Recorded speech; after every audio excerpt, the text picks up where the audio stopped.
Hello, everyone. Oh, come on, guys. Look up from your pixels.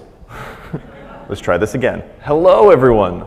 Hello. All right. That's the type of pre-lunch enthusiasm I would expect on a Thursday. That's right. I can't see all of your hangovers. That's good. All right, hello everyone. My name is Colt McAnlis. I'm a developer advocate at Google working on Chrome, and joining me today is the amazingly talented Grace Kloba, who happens to be the technical lead on Chrome for Android. So all of the cool Chrome on mobile questions can go to her after the talk. But if you have questions about my shirt, that come to me. What we're here today to talk to you about is how to supercharge your websites both on mobile and on desktop with the help of using the GPU and a lot of amazing intrinsics that we've put inside of Chrome. Quick show of hands, how many of you attended the Jankbusters talk yesterday?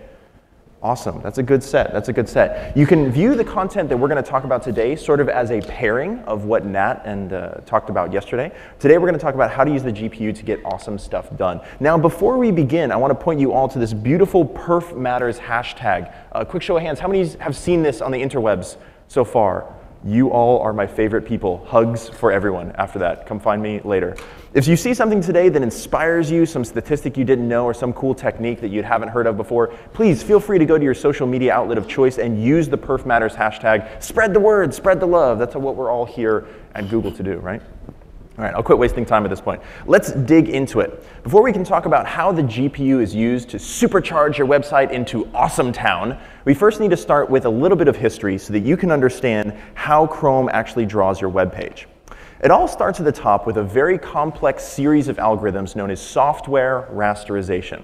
Effectively, this suite of tools, or algorithms and computation, is responsible for taking a high-order primitive, like this beautiful little glyph we have here, subdividing it into boundary pixels, and then finally adding color to it and pushing it to your screen, right? So we can actually subdivide it, add some color to it, and you can see that this is programmer art, so of course my @ symbol is very, very pixelated. Now, Chrome will use this concept of software rasterization as your page is loaded. Chrome loads your page. It'll actually go through and software rasterize everything you see. So all of the glyphs that you see, your images, the small text, the lines on the screen, the borders, the rounded edges, the drop shadows. This is all being pushed through the software rasterization path into a single large bitmap.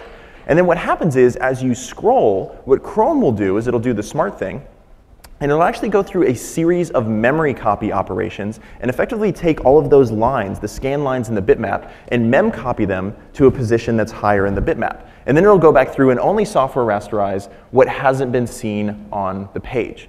This, of course, means that Chrome is doing the smart thing. It's not spending all of its time software rasterizing divs as they're positioned on the page. It's only updating what is new and what is awesome. So it's 2013, right? Most of the sites has animation, transition to make it looks good. So what is animation? It's essentially bits update to the screen constantly to make it feels like a movie. So let's take a look of this example. We have this rubber duck animated through the river to the other side. So for every frame, we have to move the duck to a new location. This means for every frame, we have to paint the duck in the new location with the new background. And then go back to where the duck used to be, and erase the duck, and paint the just clean background. Essentially, for every frame, we have to paint these two regions. And there's a new trend, the retina display. So it makes the display looks pretty because it doubles the screen resolution, which quadruples the number of the pixels pushed onto the screen. So Colt mentioned earlier, during the scrolling, for every frame, we do a mem copy. That's not free. It's even not cheap with the retina display because we're pushing quadruple number of the pixel to the screen while the memory bus speed hasn't caught up. And in the animation case, for every frame, we have to paint the two regions. So now that region's quadruple the size, which means a much longer paint times. So if we look at the chart, the number keep going up. It's not coming down anytime soon, at least I was not told. So Colt, what do we do? Well, You see, because these things keep getting larger and larger and larger, we have to take advantage of the hardware that's resident on the system. So everyone should have pixels by now. I see most of you typing on them. And everyone should have one of these beautiful little phones in your pocket as well. All of these contain one common element, is they have a new piece of hardware, well, an old piece of hardware really, called a graphics processing unit, or a GPU. Now, GPUs were actually created in the mid to late 90s to effectively help with a concept of software rasterization needed for games and boring stuff like CAD software. Effectively, architects came together and created dedicated hardware to do software rasterization, and then we started calling it hardware rasterization after that. These GPUs super excel at doing software rasterization. They are amazingly capable to push pixels around on the screen. They do it better than anything else we have out on the market today. So the cool thing is that if the GPU is actually the best at moving pixels and doing software rasterization, the question for Chrome is, how do we utilize this piece of hardware to make your web pages render faster? Now, as we kind of already talked about, you can look at our upload diagram sort of in a hierarchical view of this. So we start with our page layout, and that of course is rasterized by the CPU, right? Then every frame that you make small updates, the CPU is responsible for updating and presenting those pixels to the screen. Now, this means that there's a lot of work going on the CPU as you do small scrolls, big scrolls, and then animations over the page, right? Because of the fact that the GPU is actually really good at pushing pixels, it makes sense then that we can insert the GPU between the CPU and the actual monitor.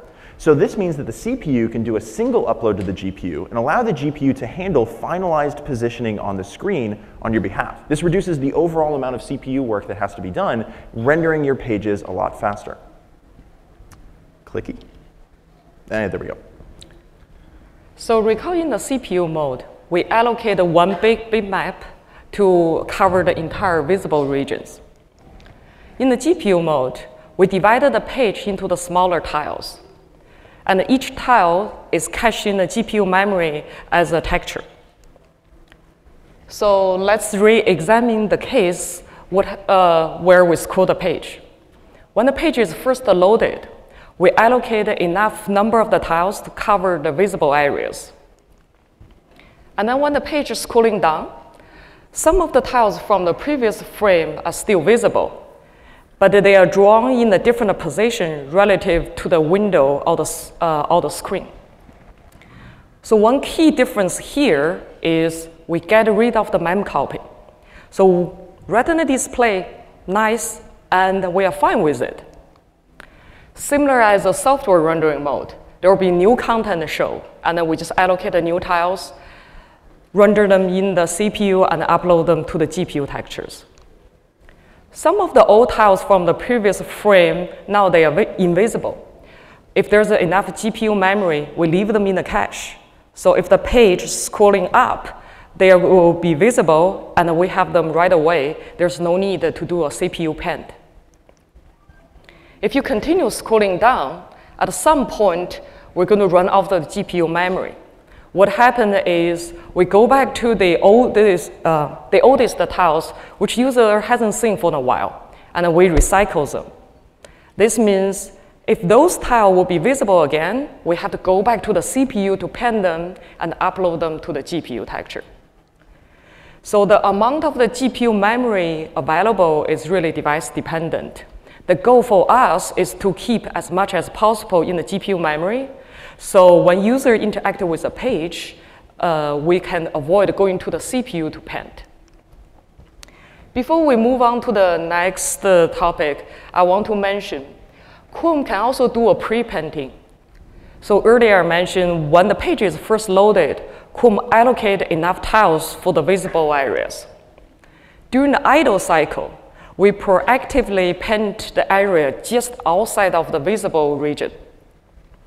And this prediction also is gesture aware.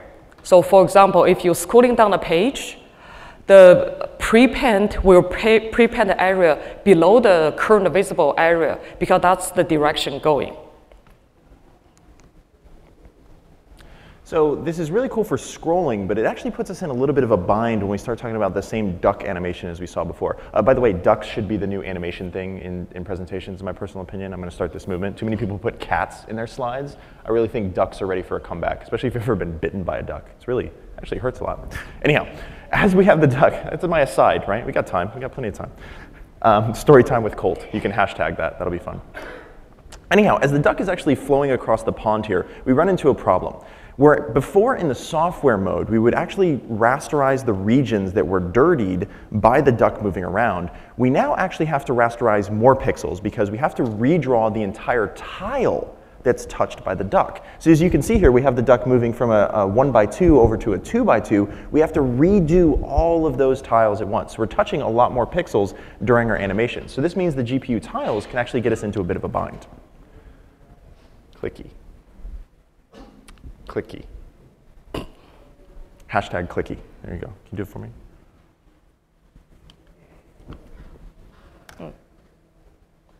I think we just broke the internet. Anyone? Can anyone fix the internet? Oh, that's right. Come here. Oh. You are all tweeting right now. That's the problem. You are all going and tweeting. You're hashtagging. Google Plusing? Thank you. Actually, thank you for that.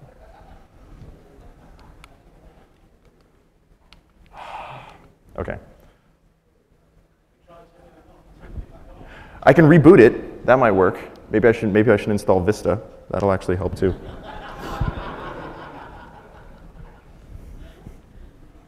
Or did we freeze? I know. Here, let's. I'm going to do a song and dance while he tries to fix this. What do you want on here? What do you want me to click here? He's going to fix this. I'm going to tell some great stories about rasterization real quick. So for those of you who don't know, who haven't been over to the Chrome booth yet, we actually have an entire area there dedicated to performance. So a lot of you web developers out here who are running into problems with compute processes, rendering issues, or even network load times, please come by and stop by the booth, talk to us. We've got pretty much all of the genius brains of Google who work on performance day and night there waiting to ask you questions and to answer your problems and to run your site through our tools and to solve all sorts of critical things. Still need more time. Cool, I can keep doing this. All right, so for too long we've actually been spending a lot of time talking about network or web performance in just terms of page weight, right? So we're very concerned about load time.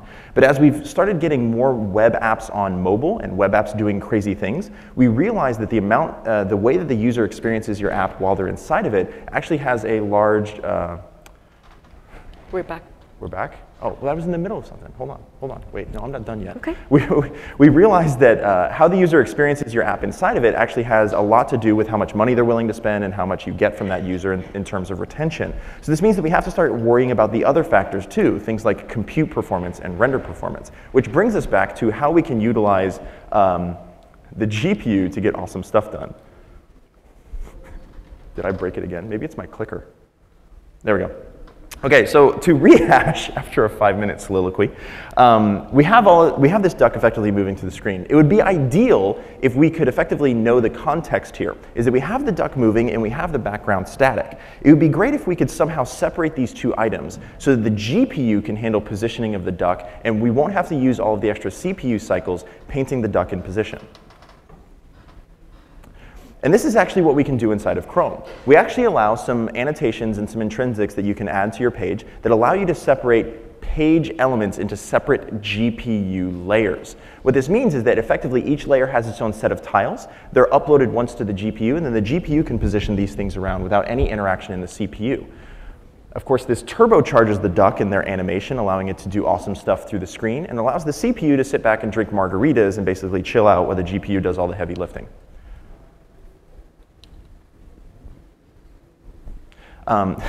Sorry, we're having fun technical problems, right? What kind of conference would this be if you don't get a blue screen while installing printer software, right?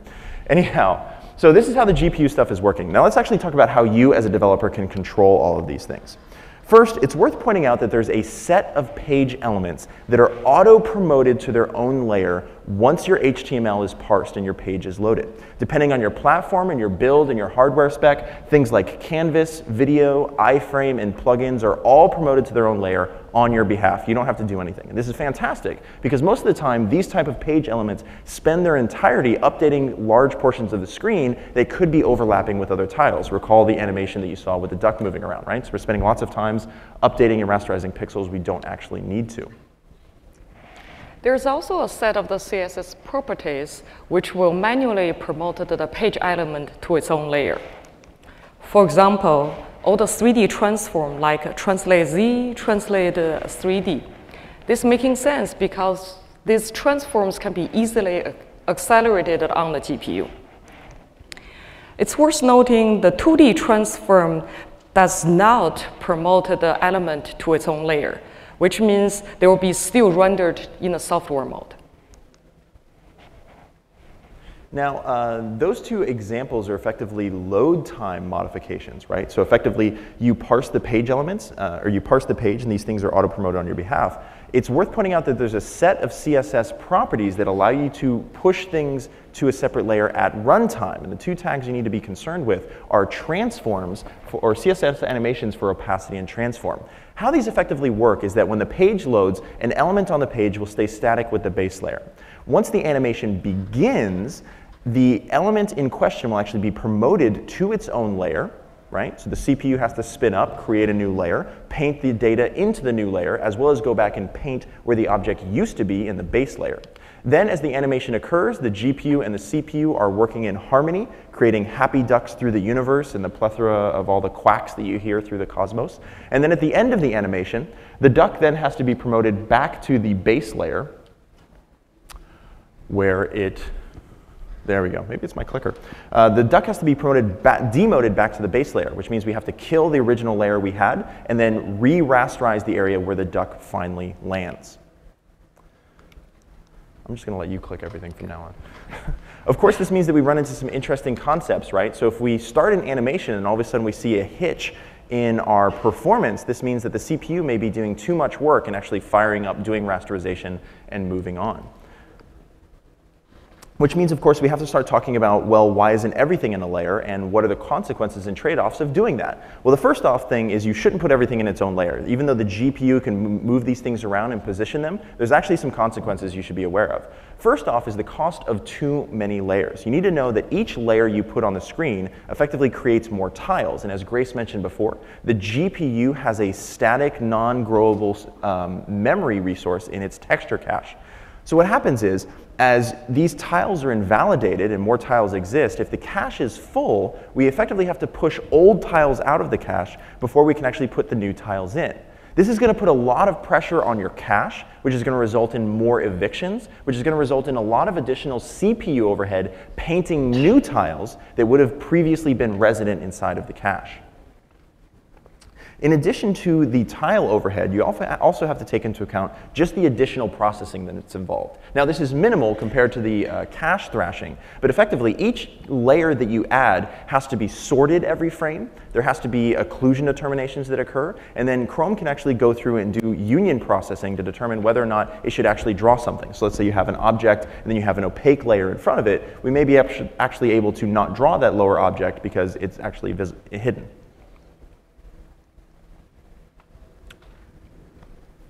So there's overhead, as Colt mentioned, when the animation starts. We pay an extra cost to promote the page element to its own layer. So if there's a lot of pixels during the paint, that may take a longer time, which means there's a long delay for the animation to start. So what you can do is, as we earlier mentioned, the CSS properties can permanently move the page element to its own layer. So you can add a translate Z0 to promote it in the page loading time. Of course, the trade-off is it's going to use a lot of memories, right? So now the job is, it's your job to make the decision is whether you want animation started instantly or you want to preserve the memory. Let's look at another example. So on the mobile side, it's a common case to try to sliding in some content from off-screen to on-screen. So for example, we have this helpful duck. When the page loaded, the duck is off-screen, and then it has a display none. So when the user asks the duck for the help, and then what you probably will do is change the display property from none to block and start the animation. Unfortunately, we cannot start the animation right away because we have to go to paint the duck. If this duck is kind of fat, big, taking a lot of pixels, That may take a little bit longer time. So what do we do? Remember, earlier we mentioned Chrome does a prepaint. So if you keep the display block property, even when the duck is off the screen, and also use the previous trick we mentioned, using the translate Z0 to permanently promote it to its own layer. After page load before the animation start, Chrome will paint the duck in its own layer. So when user calls the duck for help, the duck will just jump out right away. Of course, everything there's a trade-off. If the user never calls the duck for help, we still spend the cycles on the CPU to paint the duck, and then allocate the memory on the GPU to cache it. So what basically we're getting at here is that with these small annotations and these CSS properties, you can actually control how the GPU is being used to render your page, right? So you guys can make faster loading websites, faster rendering websites, which make your users happier, which means your websites make more money, and then your boss recognizes your contribution, gives you the bonus and promotion. So really, we're here to help you get promotions, right? So you can drink margaritas and stuff. Now, with that we're giving to you, we're asking you to then understand that as we inject the GPU into the process, some parts of the architecture of how Chrome works changes, which you need to be aware of. Most important of that is how input is being handled with this, right? Because we're actually taking what was a single-threaded process and adding some new components into it. So before we talk about this new called threaded compositing, let's take a look at how without it, how it works. So threaded compositing is a new concept that we added into the Chrome, and I'm currently working on Chrome for Android, Chrome for Chrome OS, and on Windows. We're soon going to turn it on the Mac. So when something changed, we will do the, something changed, modify the DOM, that's what you did, and then we will do the paint and the composite on the blink thread. And then present this content through the GPU commands to the driver. But the driver only consumes the GPU commands at the refresh rate. For example, at a 60 FPS display, it only consumes the frame at the 16.6 millisecond time frame, which means there's no need, in our case, even the paint and the composite small amount of the work, there's still no need to paint twice within a 16 milliseconds frame. And to be fair, that diagram is actually a little misleading. Like what's going on under the hood in these browsers is not actually that simple. It's actually kind of chaos in a jar, what's really going on. Effectively, if you look at our single-threaded model here, you have lots and lots of resources and events fighting for time slices on this single-threaded model. So things like parsing, layout, paint, all of these things. So what happens is, if we actually get one of these V-blanks coming along asking for updated data, there's a good chance that with all of the processing that's occurring, that the thread has not actually had a chance to paint and give the V-blank an updated vision of the scene. Now, what's really interesting about this when you dig a little bit deeper is that there's some things that you as a developer can control. So if we kind of look at the breakdown of the blocks here, things like touch events, JavaScript events, onload, callbacks, you as developers really are in control of how long those events take on the JavaScript processing thread.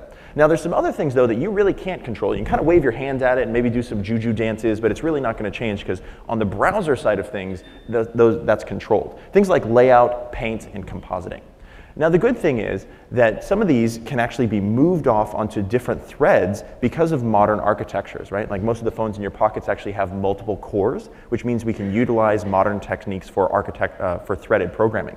Now, there's a great technique that Chrome does use called multi-threaded painting, which actually allows us to take the paint block, which traditionally was single-threaded, sharing time with all of your JavaScript events, and actually thread that out off to multiple threads, which reduces the amount of time it takes. Now, we're not going to talk about that today, because that's not on the GPU. Instead, what we're going to talk about today is this other block here, which is actually the composite operation. The best way to think about this is after your painting is done, remember that Chrome has to go back and actually create all of these graphics driver commands, GPU commands, to take those textures and upload them to the GPU, and then actually do that submit. Of course, that isn't actually free. It actually cuts into your frame time. So what we want to talk about today is how we move that off onto a different thread and what that means for you. So we now have the blink thread, which is effectively Sorry. responsible. No, go ahead, you're good. No, I'm threading. No, we're Okay. good. If there's one thing you should all take away from this today is that there are tons of technical problems on this side of the stage, right? Basically, we have our blink thread, which handles all of our JavaScript processing, including layout and other sorts of things. And we can actually move the composite operation down onto a separate thread. So this means that whenever the system can define that a composite is actually needed, we can actually go through and kick off a composite onto a separate thread. And one more. One more. Okay. There we go. Oops. Too far. No, go back. Back. Okay. The universe, you divided by 0. No. Anyone Okay, divide by 0? calm down. Yeah. So it's good we move the compositor to a separate thread. So we offload some work from the blink thread. But there's a key change we made is let the compositor thread to accept the input events when it is possible. For example, scroll events can be received and processed on the compositor thread without the intervention of the blink thread. This allows us to scroll as fast as possible. Even when the blink, even there's a JavaScript, long JavaScript is executing in the blink thread. It is for this exactly reason we ask you to let the browser to scroll. Simply put, if you're using the touch events or mouse wheel events to drive the scroll, the benefit of the threaded compositing is thrown out of the window.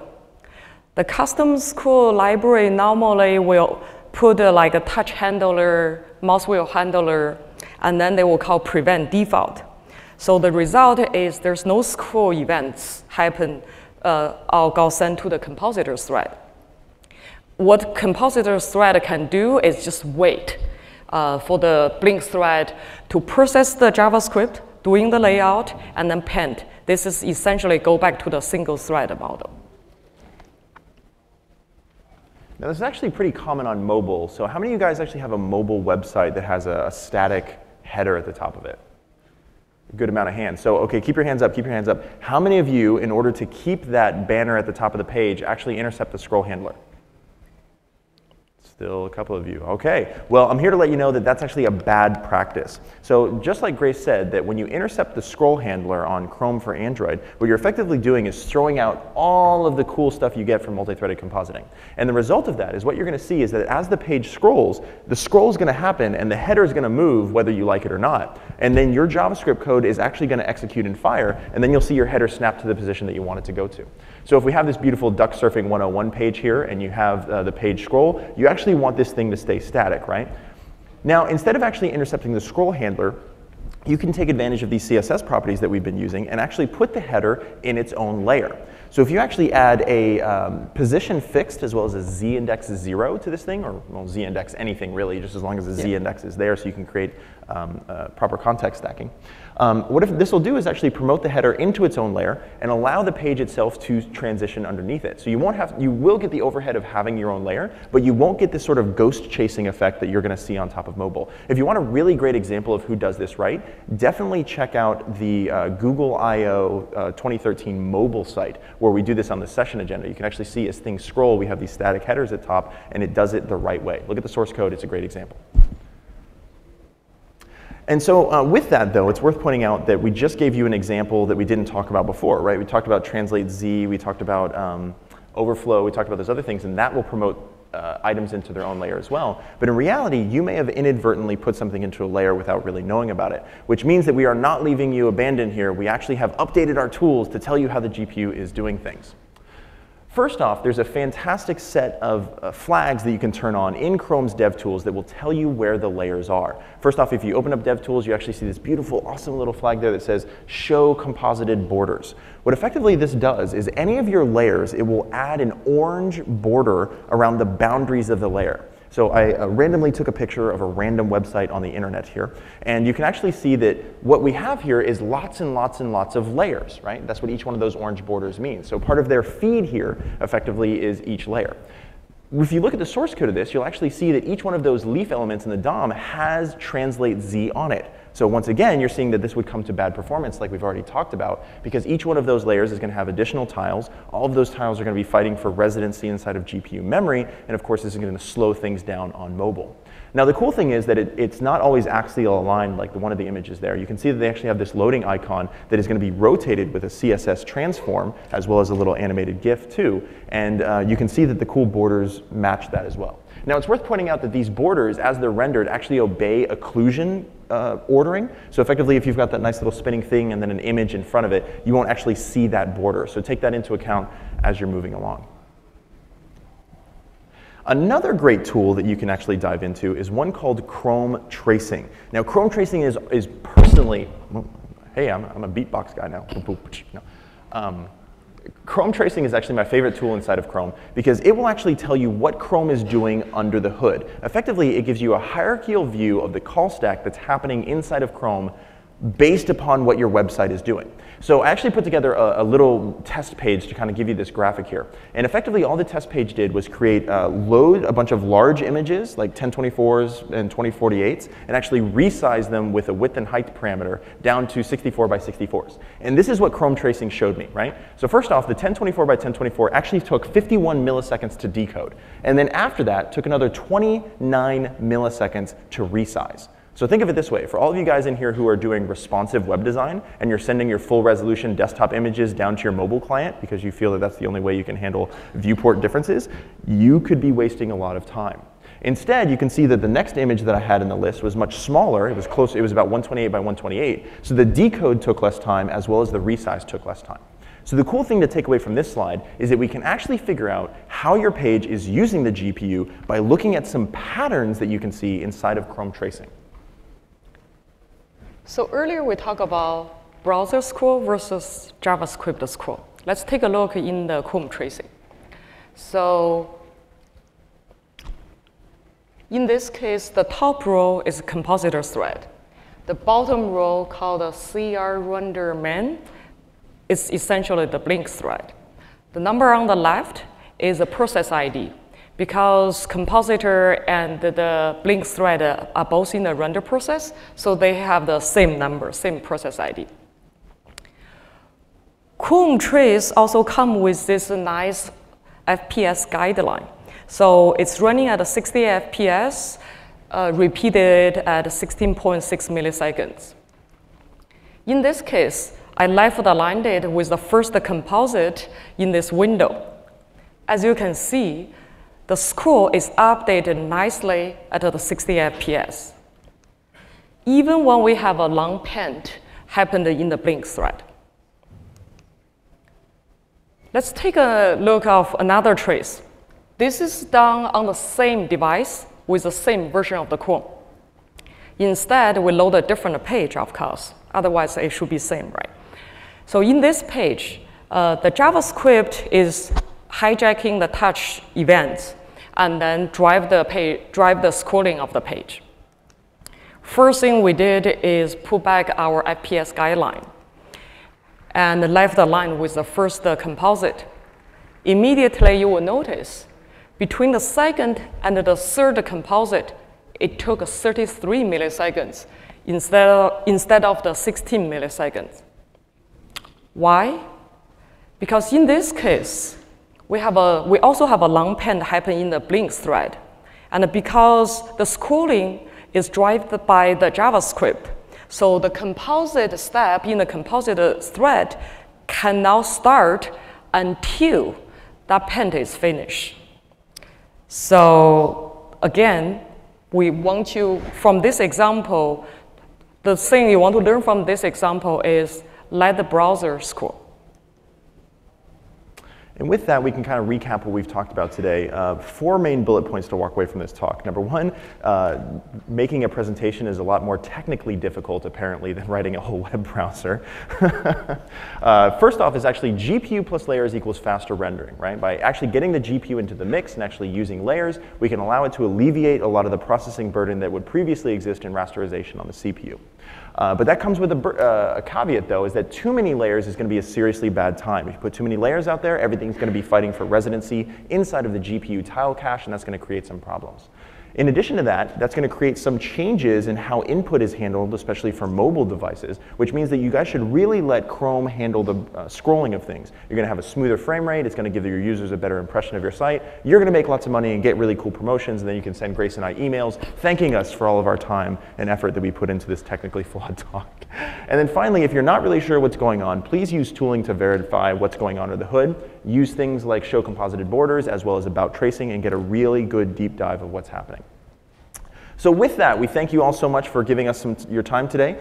Before we take off, I want to actually, once again, encourage all of you to use the Perf Matters hashtag for any of your web performance related things, as well as invite you to join the Google Plus web performance community. You can see the short link there, google.com/webperf. It's a fantastic community. We've got lots of the big brains in web performance all contributing there. It's sort of a community of awesome web performance stuff. With that, it looks like we got about 4 minutes and 30 seconds for questions. The mics are here. Please give us your thoughts. Thank you.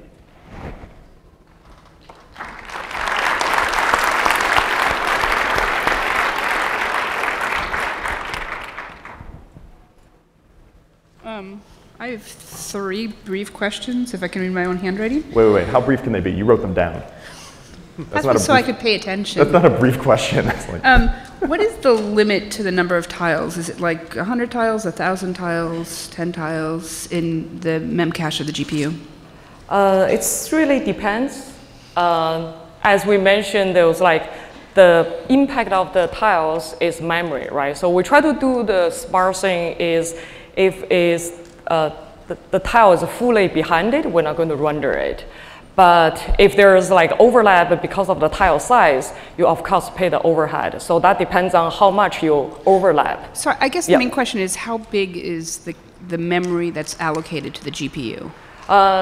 As I think I mentioned earlier, it's really device dependent. Okay. So for example, across like an Android mobile device, we're basically using the memory limit, which is most of the today's mobile devices are unified memory. So the total memory, like on the a Galaxy Nexus is 1 gig, on the Nexus 10 is 2 gig. So that's overall memory. But available for the GPU, we use that one as a measurement, and also using the screen resolution as a measurement. In these 2 cases, we probably allocated the limit is like around 256 meg. Okay, so it's actually part of the RAM is what's part of the RAM, and then we have to be conservative because there's other apps. So we basically allocate a budget based on the device memory limit and the screen resolution. Okay, should I go to the back of the line or ask? If you don't mind, we'll get some more questions in here. This side over here. Hi. Question is, are there any good methods for syncing scrolling between different panes, if you want to create sort of a paned approach, that don't rely on JavaScript? Different page?